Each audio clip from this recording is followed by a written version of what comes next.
of you for being here today and for your testimony. I want to go back to the extremist, domestic extremists versus national organizations. And one of the concerns that I have, which I'm sure you share, is the one that Senator Reid referenced about the connections between some of our domestic violent extremist organizations and international terrorist groups. There's been reporting of Americans involved with those right-wing extremist groups in the U.S. communicating online and sometimes traveling overseas for training with other extremist groups, and not just in Russia, although we know of at least one leader of the base who has resettled to St. Petersburg, Russia.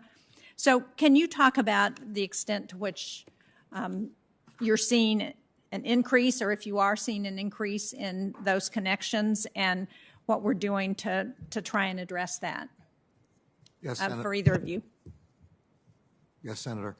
Well, you're right to be concerned. I can't give a sense of the magnitude of the problem, but I do think that we have to worry about interactions between domestic violent extremists, particularly racially motivated, and ethnically motivated ones, where there are similar groups, particularly in Europe, with similar ideological bents, sharing information, and we have the benefit in that respect of being able to coordinate with our national intelligence partners, and the Director of National Intelligence is very seized with this problem.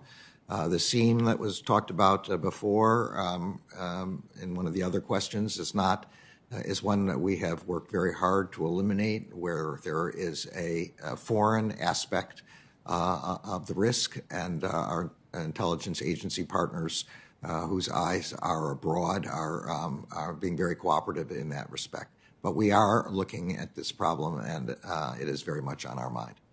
And if I can add one point, Senator, if I may, the Attorney General and I participated in a multi-nation ministerial, and of course, the issue of violent extremism was uppermost in our minds, and it's something that we share with our partners and are working very closely together with them to address.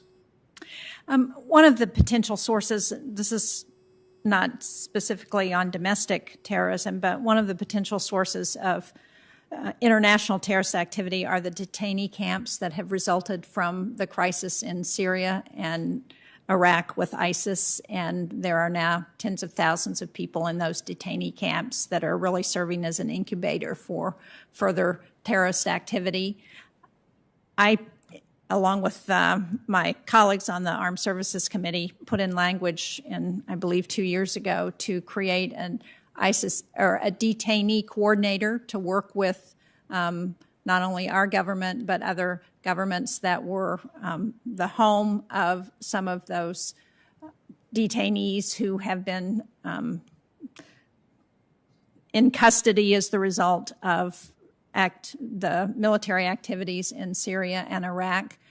And no one has yet been appointed to that position. I don't know if either of you were aware that that had even passed and exists, but it seems to me that that would be an opportunity for us as we're thinking about future international terrorist activities to begin to have a way to address what's happening in those detainee camps and to try and get some of those foreign detainees repatriated into the countries where they came from.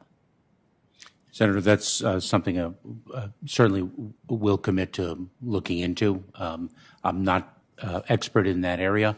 I will say in the area where I am expert, in the refugee camps with individuals who have fled persecution by reason of their membership in particular social groups, we are aware of influences potentially in those camps. And of course, we modify our screening and vetting of those individuals accordingly, and that's based on the expertise and qualifications of our refugee officers. But I will look at the issue of the detainee coordinator and follow up. We look forward to following up with you.